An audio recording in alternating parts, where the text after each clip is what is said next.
Halo sobat-sobatku, selamat datang kembali di channel Kang John.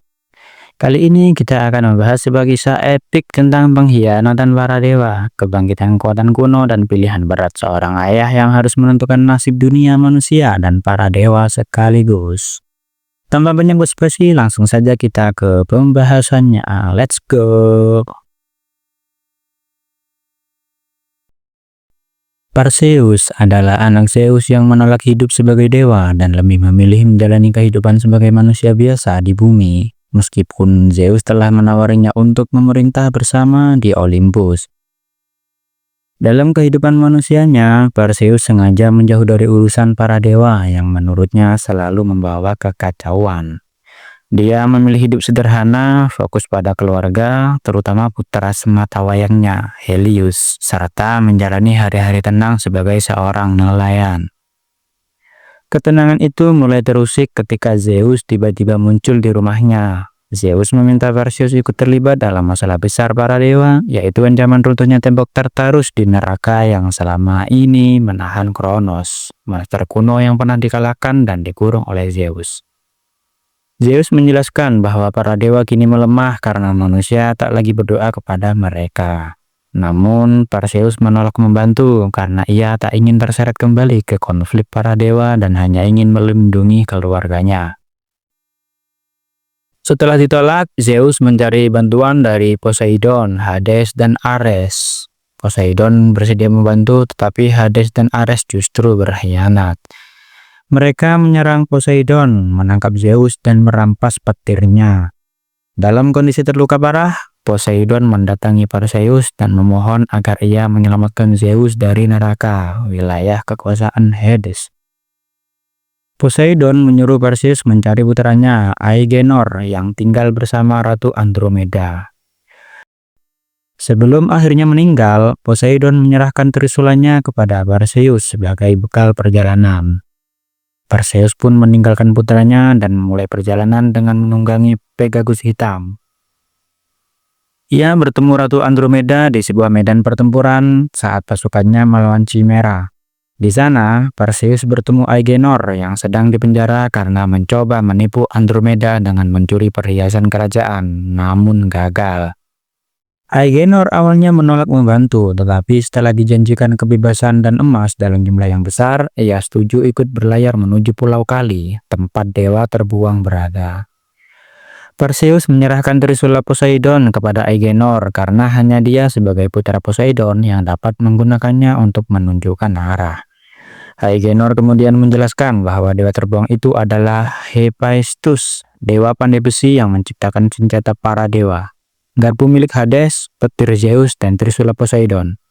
Karena itulah, Hephaestus diyakini mampu menolong Zeus. Sesampainya di Pulau Kali, mereka menyadari pulau tersebut dipenuhi jebakan mematikan. Aegenor menjadi korban pertama saat terjebak dan menghilang. Ternyata pulau itu dihuni dua raksasa bermata satu yang memasang perangkap untuk berburu. Perseus dan pasukan Andromeda berhasil membunuh salah satunya. Saat Perseus hampir membunuh raksasa lainnya dengan trisula, muncul raksasa ketiga yang mengenali senjata tersebut.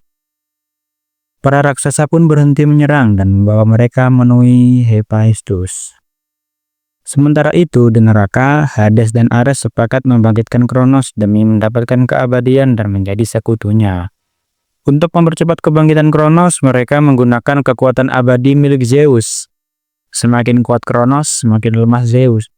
Di Pulau Kali, Hephaestus menolak membantu karena enggan terlibat dalam perang para dewa. Namun Ratu Andromeda berhasil meluluhkan hatinya dengan mengingatkannya pada mendiang istrinya, Aphrodite.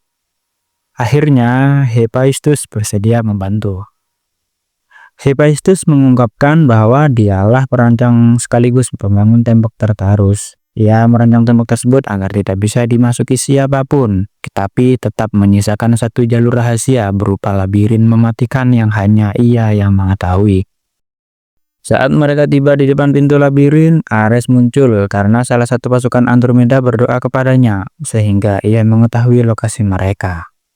Ares mencoba menghentikan mereka, namun gagal. Mereka berhasil masuk ke dalam labirin, tetapi Hephaestus tewas saat menahan Ares agar yang lain bisa masuk. Akibatnya, Perseus dan pasukan harus menavigasi labirin tanpa pemandu. Di dalam labirin, dinding dan lantainya terus berubah dan bergeser, memaksa mereka bergerak cepat agar tidak terjepit. Saat berusaha menyelamatkan Andromeda, Perseus terjatuh ke dalam lubang dan menghadapi jebakan ilusi. Ia melihat Helios putranya berjalan mendekat. Meskipun tergoda, Perseus sadar itu hanyalah sebuah ilusi, seperti yang telah diperingatkan oleh Hephaestus. Dan benar saja, ilusi tersebut berubah menjadi monster berkepala banteng dan bertubuh manusia. Perseus berhasil membunuhnya dan labirin pun membuka jalan menuju tembok Tartarus. Di neraka, kondisi Zeus semakin memburuk sementara Kronos semakin kuat. Zeus memohon ampun kepada Hades dan meminta dibebaskan. Hades tersentuh dan berniat menolong, namun Ares menghalangi karena ingin tetap membebaskan Kronos. Ares bahkan mencoba membunuh Hades sebelum Perseus muncul. Dalam kekacauan itu, Kronos berhasil bangkit. Ares melukai Zeus dengan garpu Hades, namun pasukan Perseus berhasil menyelamatkannya.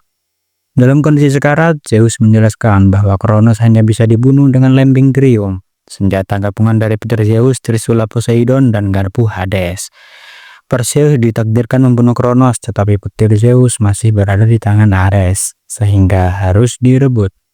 Sementara itu, Andromeda dan pasukannya menahan serangan Kronos dan pasukan apinya. Ares dengan licik menyandera Helios saat berduel dengan Perseus. Ia memaksa anak itu menyaksikan ayahnya dihajar.